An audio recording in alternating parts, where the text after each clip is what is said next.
So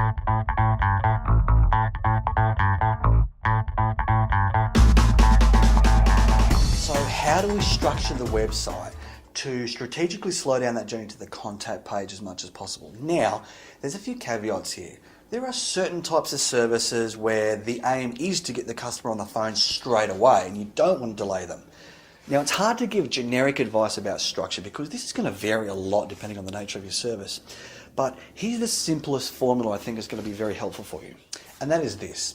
Take the 3 most common uncertainties that the customer has in their mind around the time that they're looking for what you're providing. Now, notice that I didn't say take the 3 most common questions that they ask over the phone because people aren't always direct about what's actually in their mind.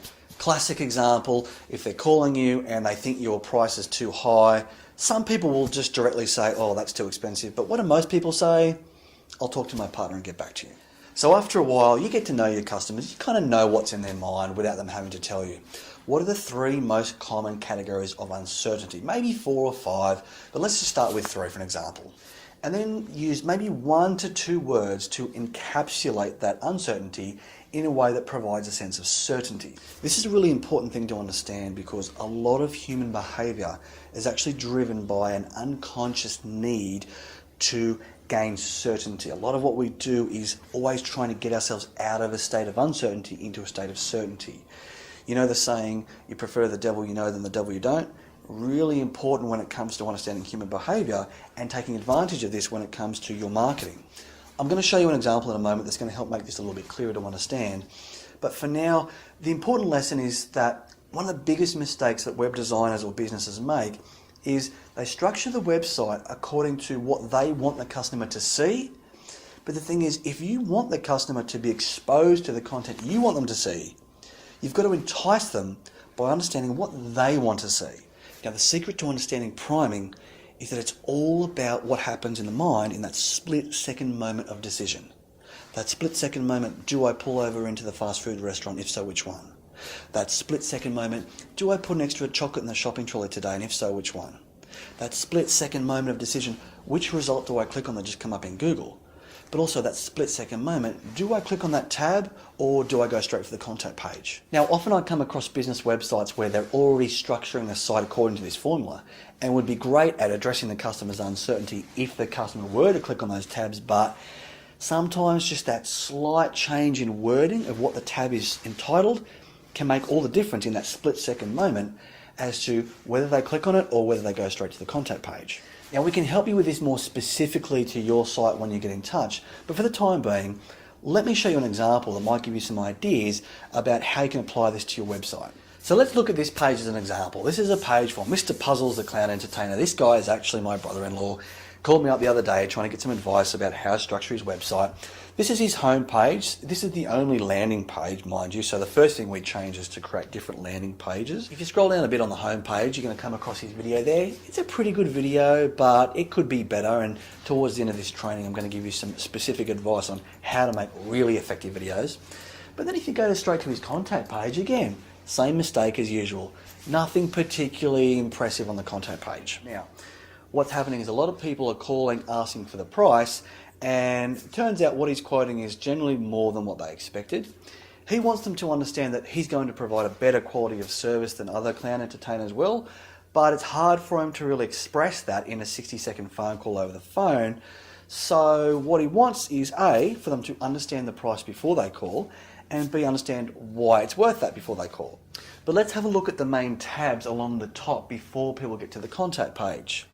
So they'll land at the home page. Next one is About, Services, Photo Gallery, and of course, Contact. So I've got 3 spots here where we can address the 3 most common uncertainties the customer is going to experience. A lot of people put About. About is just a little bit too broad. About, what are we going to find? Are we going to find about the guy who is the clown? Are we going to find out about the party? Are we going to find out about what exactly? It's just a little bit too uncertain at this stage. What I would recommend is maybe change About to About Me, About Mr. Puzzles. That might be a bit too long. How about Me to Me? Something so that in that split-second moment of decision, when the customer's eyes scroll over that tab, they feel a little bit more certain about what they're going to find if they click on it. So the next one is services. Now again, services are a little bit too broad. Like, you just get a feel in that split-second moment that, I don't know, if I click on that, I might get lost in all this other information. Now, as it turns out, services is actually where he's got his prices and information about what he does. People want to know what he does on the day. They want to know how much it's going to cost. I would probably change the word services to maybe packages, or maybe even package deals. Makes it sound a little bit more enticing. The word packages really represents, this is what I do, this is how much it costs, these are the options. Or even just prices, just basically prices is going to entice more people to click on it because it's specific. You want to know the price? Click that tab. That's what's going to happen when the tab comes up. Whereas services, we just don't know what's going to happen when we click that tab, so it just doesn't give us the same level of certainty. Now, so far it sounds like what I'm saying is be more specific in choosing the title of the tab, but sometimes you can actually be too specific and put people off. The next option is a classic example, photo gallery. A lot of people will make the mistake of just putting gallery. Now, a lot of younger people, a little bit more tech savvy, know that gallery means the pictures of what it is that you're going to expect. But to someone who's maybe a little bit older, a little bit less experienced, gallery sounds like, what does that mean? Are they an artist? Do they have a display at an art show? It's a little bit too specific and can create a feeling of uncertainty about what is the gallery exactly.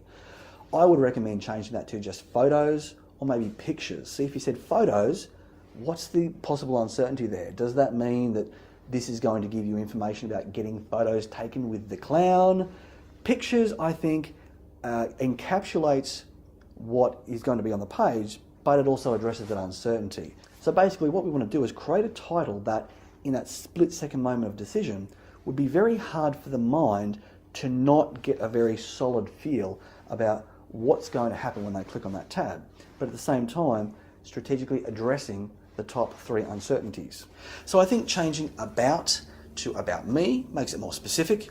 Changing services to packages or prices, again, makes it more specific and certain. And changing photo gallery to pictures, or maybe photos, but probably pictures. I think if he were to do this, what we would see is more people clicking on those links prior to going to the contact page. I think structurally this site is pretty good because it's got the 3 most common uncertainties in between home and contact.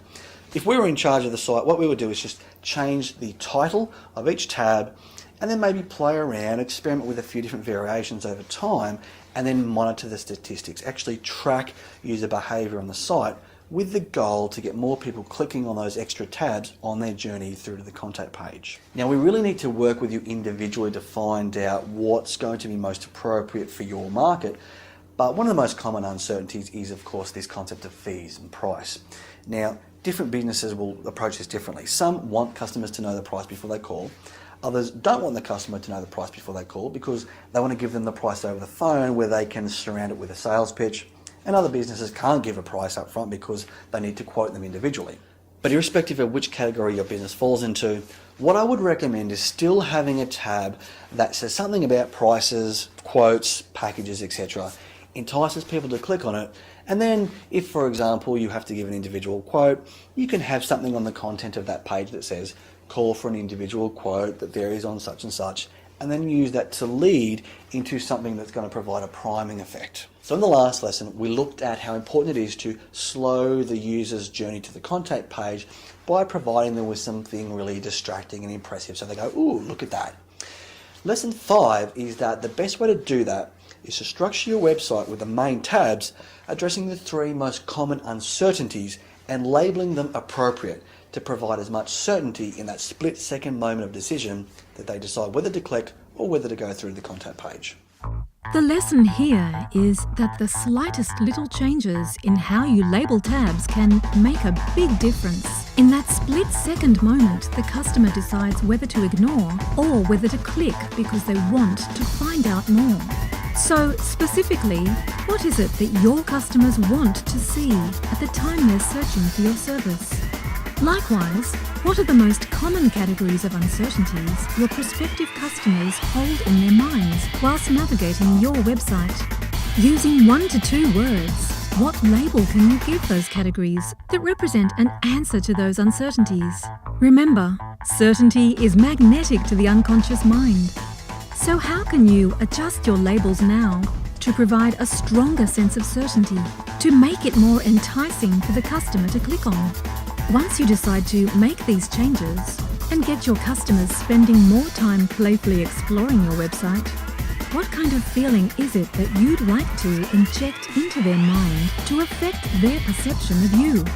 Before deciding how you want to make your customers feel, there's one crucially important factor you need to consider, which most businesses overlook. So stay tuned for Lesson 6, where Stuart reveals exactly what this factor is.